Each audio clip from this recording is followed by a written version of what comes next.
Hi everyone, welcome back to the channel. This is WatchArc. My name is Simone. I am a 22-year-old Italian broke watch enthusiast. And in today's video we're going to be discussing this watch, which is my Timex Expedition Scout. So a bit of a back history. I bought this watch a couple of years ago. I already posted a review for this specific model on my YouTube channel, but my opinion has changed a bit since then. So as I said, bought it a couple of years ago, then I didn't really wear it for a long time. It went pretty down in my lineup of watches, but in the last couple of weeks I slowly started to put it back on rotation, and I discovered that I quite enjoy it. Actually, it's giving me a couple of joys.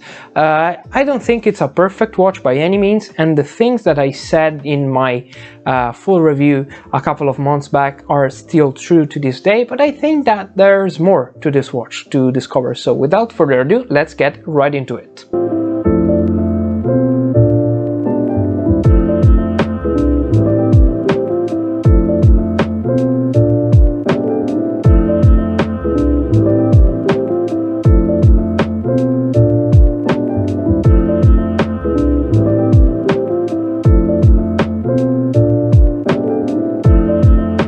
So this review redo will be split into two parts. In the first one I'm going to be discussing the positives that this watch has, and in the second one I'm going to be discussing the negatives. I know there's an elephant in the room with this watch, but we'll discuss it in the second part, so don't worry. So let's start with the brand, obviously, because this is a Timex, and Timex has a very peculiar spot in the market, in my opinion, meaning that it's a very historic company. Started in 1854, started as the Water Bullet Clock Company in Connecticut.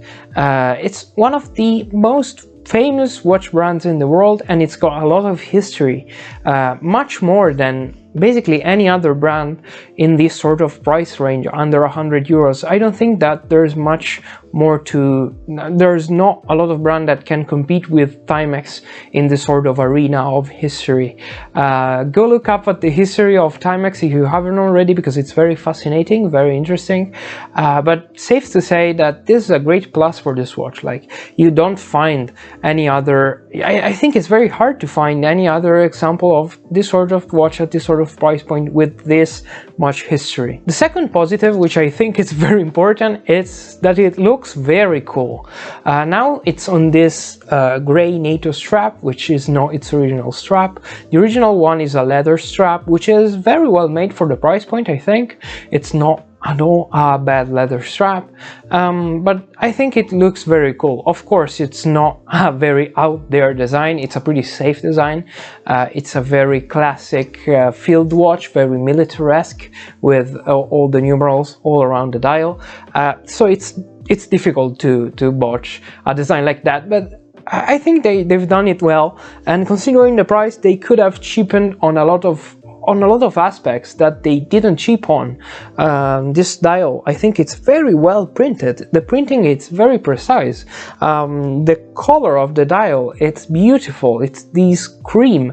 There are a lot of variations for this watch. There are black dials, white dials, everything, so you can buy whatever you fancy, but this model in particular, I think it looks pretty cool, and I love how it integrates with the whole watch. The dial is one of the best aspects. The design in general, it's not bad. I think that the lugs are a bit long. It's not necessary. They are, I think, 49 millimeters. There's no need to make 49 millimeters lug on a 40 millimeters watch. Doesn't make sense, but they are pretty curved, and even on my smaller wrist they work perfectly fine. Another thing that I love about the design of this watch is oversized crown. Makes it look very tool-tastic, like a proper military watch. I think that also the hands are beautiful with the harrow hands. Unfortunately, it doesn't really match with the indices, but it's pretty common with quartz watches. It doesn't really bother me as much as it used to, at least. So it's obviously a negative, but it's not going to affect too much the wearing experience. The third positive, which is a huge one, it's the price, because this is a very cheap watch. It depends, of course, on the market you are talking about, because in the US market, this is a proper cheap watch. It's around $30, $25, $30. At that price point, I think it's a steal, because we have a field watch from a reputable brand. Of course, it's a quartz watch, it's nothing fancy, but having that much history and recognizability of the name is crazy at that price point. If we are talking about the European market, which is the one I know better, this is not as much of a steal, because it's around 50, 55, 60 euros, which starts to be a bit much. I found this one for a great price. They are usually discounted on Amazon. It's not hard to find them for a great price. The starting price, it's not great, but you can find them very cheap. So if you find a great offer for one, I think it's worth it. And as I said, to get that much history, recognizability, and such a cool watch for $30, it's actually a steal in my opinion. That's one of the best things about this watch. And of course, I think that the coolest thing about this little piece, it's the Indiglo feature.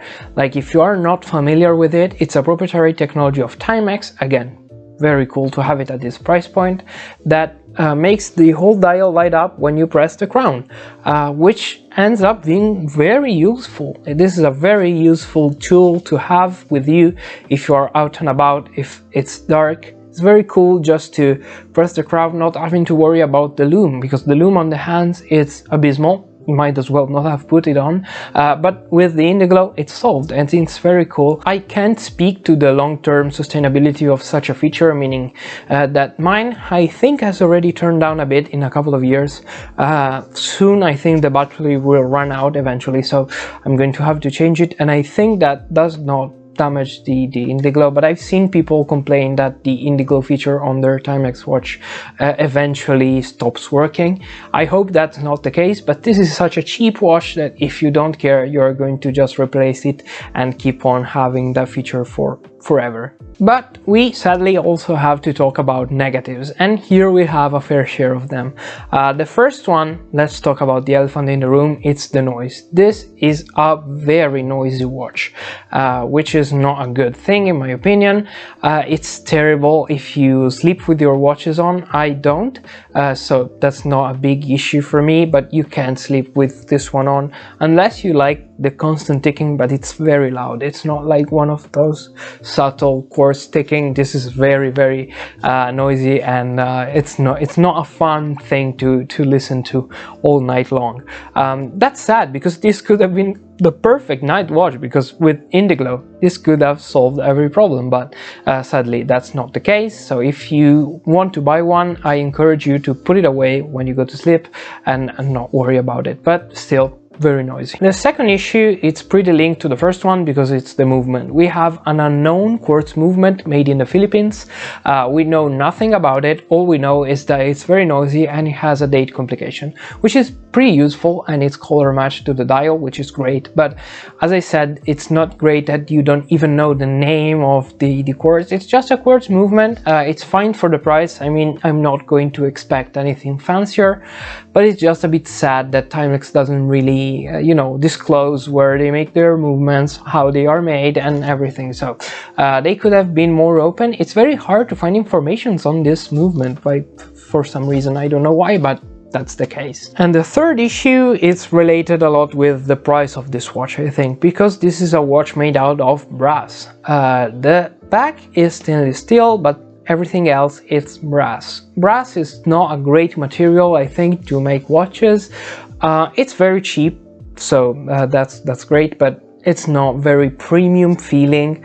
Everything is brushed, so okay, this watch calls for something like this, but it's not very premium feeling. As I said, it has held up reasonably over these couple of years, but it's also true that I haven't used this watch too much. So if you are someone that beats their watches around, it's not going to be super amazing. And also we have mineral crystal, but that's super fine. Are you really going to expect anything else at this price point? One thing that I wish they had done differently, and I think they could have achieved it, even keeping the price low, it's 100 meters of water resistance. That would have changed this watch a lot, I think, because as it stands, it's a field watch, not really usable as a field watch. You know what I mean? Like 50 meters of water resistance are super fine in everyday life and it's great, but 100 meters first of all gives you a little more of a peace of mind to wear your watch wherever and whenever, but also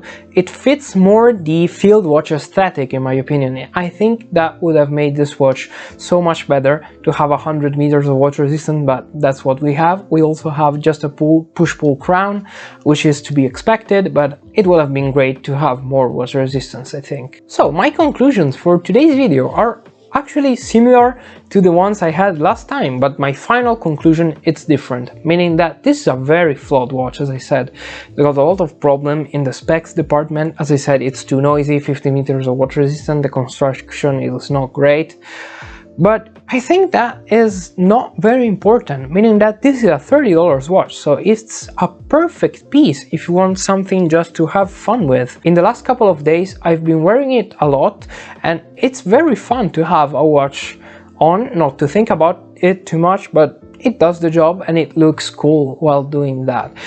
So if you want a proper beater watch by Timex with a bit of history that is very cheap, this is a great option in my opinion. So this is all I had to say for today's video. Thank you to everybody for sticking till the end. If you're here, might as well subscribe to the channel and like the video itself. Comment down below with your thoughts about this piece, and thank you for watching. This has been WatchArc. My name is Simone. I am a 22-year-old Italian broke watch enthusiast.